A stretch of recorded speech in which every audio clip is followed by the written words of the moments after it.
full coverage of the day's top stories. Let's begin with all the new details coming in on the bombing investigation. Our national correspondent, Deborah Farrick, is at the scene of the explosion in New York. Deb, what are you hearing? Well, what we can tell you, Wolf, is that the terror suspect is not talking to authorities. However, it does appear that his wife is cooperating. And a notebook found on the suspect appears to shed some light into what he may have been thinking at the time of this attack. 2 years before allegedly detonating a bomb in Manhattan, Ahmed Khan Rahami came to the attention of the FBI. In 2014, agents interviewed Rahami's father, Mohammed, following a domestic dispute in which he allegedly called his son a terrorist. Why did you call the FBI 2 years ago? What happened? He's doing bad. He's doing bad? What did he do bad? He stabbed my son, he hit my wife, and I put him in the jail 2 years ago. At the time, Rahami had just returned from a long trip to Pakistan and Afghanistan. Officials tell CNN FBI agents did not interview Rahami and ultimately concluded it was a family dispute. We had a report of a domestic incident some time ago. That was the allegations were recanted, and I don't have any other information. We'll keep digging. Tonight, the FBI saying in a statement that in 2014, the FBI conducted internal database reviews, interagency checks, and multiple interviews, none of which revealed ties to terrorism. While the FBI so far does not believe Rahami was part of the terror cell in the New York, New Jersey area, investigators are digging on Rahami's connections in the U.S. and overseas to determine if he had any help. Moving forward, we have to identify everybody involved and see what their backgrounds are, see where they've been, see what they've been up to. Rahami allegedly built at least 10 bombs, 8 of them pipe bombs. A federal law enforcement source tells CNN Rahami used a highly volatile chemical explosive easy to make at home, an explosive material more powerful than the one used by the Boston bombers. Restaurant surveillance video near the first bomb site on West 23rd Street shows Rahami wheeling 2 small suitcases believed to contain the explosive devices. He was wearing a backpack and a pouch slung across his chest. After he was caught following a shootout with Linden, New Jersey police, investigators discovered a notebook. A law enforcement official tells CNN it referenced the Boston Marathon bombers and American-born al-Qaeda cleric Anwar al-Awlaki, killed in Yemen by a U.S. drone strike.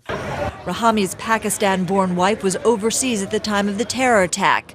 2 U.S. officials tell CNN she is in the United Arab Emirates and is expected to fly back to America sometime this week. And, Wolf, the power of that blast was so extraordinary that even though it took place on that side of the street just behind me, it blew out all of the windows on this side, and a number of the buildings are sort of pockmarked with what looks like shrapnel, but almost bullet holes, it looks like. I spoke to somebody who is very familiar with explosives, who told me that given the volatility of the compound, it is a surprise that those bombs didn't detonate sooner. But right now, this investigation in full swing as they try to put the pieces of this attack together. Well, Deborah Farrick in New York for us with the latest information. Thank you. We're also learning new details about the bombing suspect's troubled family life, including allegations of violence that brought him to the FBI's attention 2 years ago. Our senior investigative correspondent, Drew Griffin, has spoken to people who knew him. What are they telling you, Drew? This was a financially stressed family, a dysfunctional family, Wolf. And Ahmed, the oldest son, was in constant battles with his father. At one point, a friend tells us, Ahmed Rahami was literally abandoned in Pakistan by his family. He came back to work very long hours in that family restaurant business and was in constant struggles with a family, essentially, Wolf, living in 2 worlds at the same time. Friends of Ahmed Khan Rahami point to a lifelong feud between the eldest son and his strict father, who brought his family here seeking asylum, but also tried to hold on to a strict family tradition of their home country, Afghanistan. By the time Ahmed Rahami went to high school, he was outgoing, funny, and looking forward to a future in law enforcement, something he spoke about to this former officer. I knew Ahmad, I knew his brother. They used to hang around the parking lot and play cricket, and they would talk to me when I was on patrol and stuff like that about he wanted to be a police officer and go to college.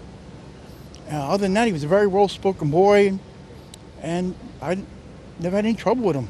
In high school, though, he got his girlfriend pregnant, and Ahmad struggled to make child support payments. During multiple trips back and forth to Afghanistan and Pakistan, Ahmad and his brother married Pakistani cousins. He asked a congressman to step in when his wife had visa issues. She needed a new passport. Then after they got a new passport, they found out that she was 35 weeks pregnant, and they would not give her the entry visa. And they said that they would give her the visa once she had the baby. After she was allowed into the U.S., Rahami and his wife tried to get away from the troubled family life, moving into this apartment. But a friend says they couldn't afford it, were evicted, and ended up back in the family apartment above the chicken shop. Court documents show a family in turmoil, lawsuits over big debts incurred by the father, an allegation of child abuse by the mother. The tight quarters led to family fights. In 2014, the violence escalated. Ahmed pulled a knife and, according to this arrest warrant, attacked his brother, stabbing him in his left leg. Today, Rahami's father briefly told reporters he is the one who called police. And that even led to more bad blood. Ahmed Rahami did spend 3 months in jail, Wolf, but a grand jury refused to indict. That's why that case went away. And as we know, whatever terror investigation took place then also led nowhere. Wolf? All right, Drew, thank you. Drew Griffin reporting. Joining us now, Republican Senator James Risch of Idaho. He's a key member of the Intelligence and Foreign Relations Committee. Senator, thanks very much for coming in. I know you've been briefed on what authorities know. What can you share with us? Well, I think that this is similar to the kinds of incidents we've had in the past that you and I have discussed on this show, and that is this is a loner person acting probably inspired, not directed, though they haven't done, obviously, the forensics yet on the computers and phones and that sort of thing. Once that's done, they'll have a better idea of what was the precipitating factor here. As frequently happens with these people, and it appears to be the case here, based on the information that you're showing here and that's come out, that is he had the American dream in his hand. Was brought here as a young child, grew up in American schools and what have you, but then somewhere along the line, he was radicalized. And what precipitated that? What caused that? Maybe some of it will come off of the information on computers and that sort of thing. But as you know, that's a tough job. I've seen you've had the psychiatrists on here over the years trying to pick apart the California or the Florida or the Texas incidents, and it's very difficult to decide what was the turning point. So is it the working assumption now, Senator, that he acted alone, that no one helped him build those bombs, which were pretty sophisticated? That is the working assumption right now. There is no evidence to lead to the contrary at this point. That doesn't mean that won't change as the investigation goes on. And when you say he was inspired by ISIS, Al-Qaeda, another terror group, the Taliban, we know he visited Afghanistan. We know he spent a long time in Pakistan as well. The answer is yes. We don't know exactly which was which, but as has been pointed out now publicly, that he had on his person a number of things that talked about the jihadist movement. He had information that had been put out by Osama bin Laden, Anwar al-Awlaki, who of course is deceased, but who continues to inspire from the grave, probably the most inspirational speaker that they have. Well, that's Al-Qaeda, Anwar al-Awlaki. They are. That's Al-Qaeda, the American-born Al-Qaeda leader who was killed in a U.S. drone strike several years ago. And the same with Osama bin Laden. This is a little different than what we've seen lately. But you're saying also that in the notebooks that they found, there were references to bin Laden? There weren't references. I'm told that there were references to bin Laden in there also. So this is kind of back to the future. I mean, the stuff that we've seen recently has all been ISIS. So far, the view seems to be that it's the Al-Qaeda movement that has inspired him. But remember, there isn't a lot of difference. There isn't a lot of room between these two. Al-Qaeda, in essence, morphed into ISIS, and their MOs are different, but their objectives are the same. Was it an issue of inspired, because that's an important word, as opposed to directed? He did spend some quality time in Afghanistan and Pakistan, where there are elements of Al-Qaeda.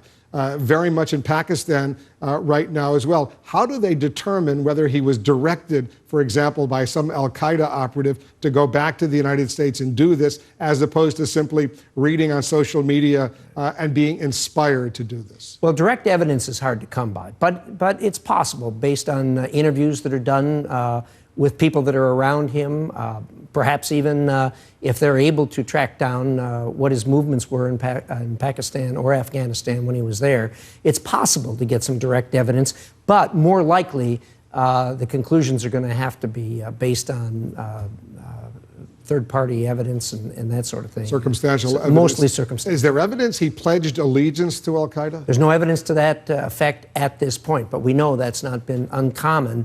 Usually it turns up somewhere in social media after the fact as the investigation goes on. Now, for whatever reason, back in 2014, the FBI was called in to investigate. They spent some time investigating him. They thought it was a domestic issue that was nothing connected to terrorism. He was not put on any watch list. He was not considered a terror threat, anything along those lines. With hindsight, was there some blunder there? Haven't seen that yet.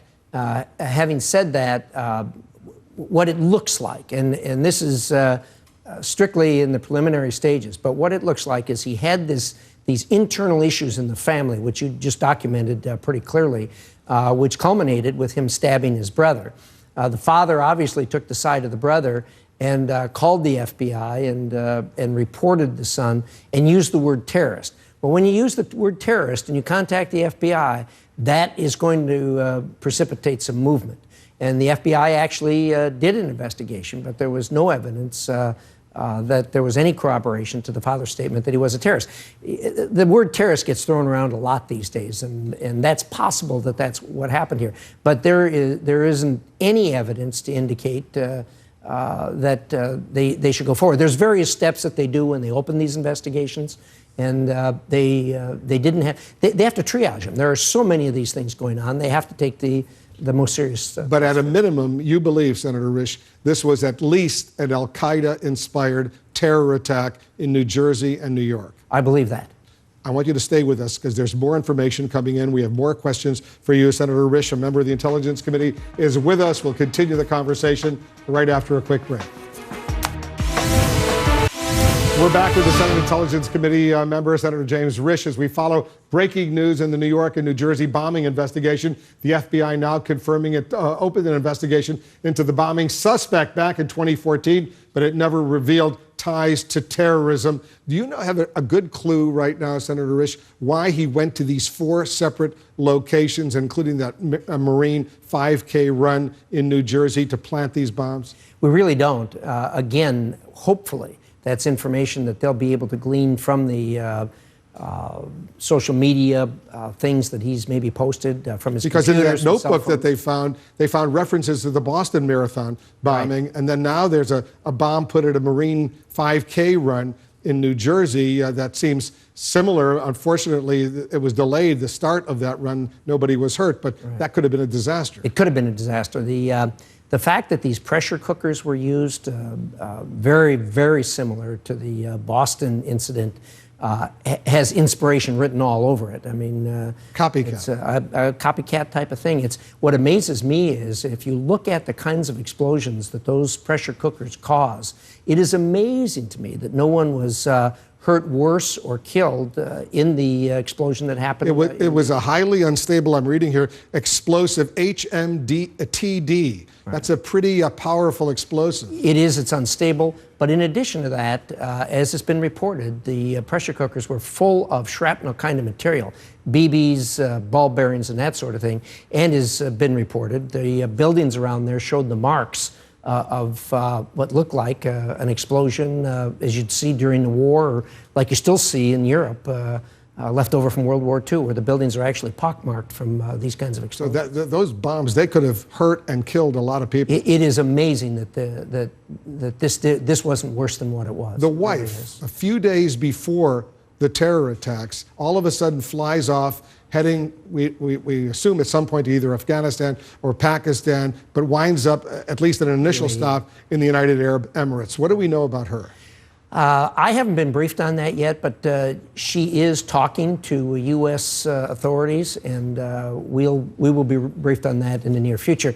That would tell me that something was going on with this guy. That seems to be the profile that we keep seeing, where something triggers this response in the individual. Just as, remember the speculations we had when the incident that happened in California, where he'd gone to this Christmas party and then he got angry at the party or something, got up and left, and then the rest is history. This, again, something triggers, it seems like, and I suspect maybe that's what's happened here, and she saw something coming and left. Any indication he's cooperating, he's talking? We know he's been in the hospital. He was shot in that incident where he shot a police officer, a couple police officers. Is he cooperating? Is he talking? Is he saying anything? The last report was that he was not cooperating with authorities. That was the last report. Do you agree with Senator Lindsey Graham? He should be cited as an enemy combatant and not afforded the traditional rights, the Miranda rights, and all of that? Well, you know, when you have an incident like this and you can clearly tie it to terrorism, I'm all on board with the debate that's been going on as far as when you make war on your own country in this sort of fashion, when we are at war with a group like ISIS or Al-Qaeda, you should be afforded the rights that an enemy combatant has, not the rights that you've turned on your own country to abandon. And the headline, at a minimum, Al-Qaeda-inspired terror attacks. At a minimum, and it may be directed, but we're too early in the investigation to make that judgment. Senator Risch, thank you so much for coming in. Senator Risch of Idaho. We're continuing to follow the bombing investigation. Up next.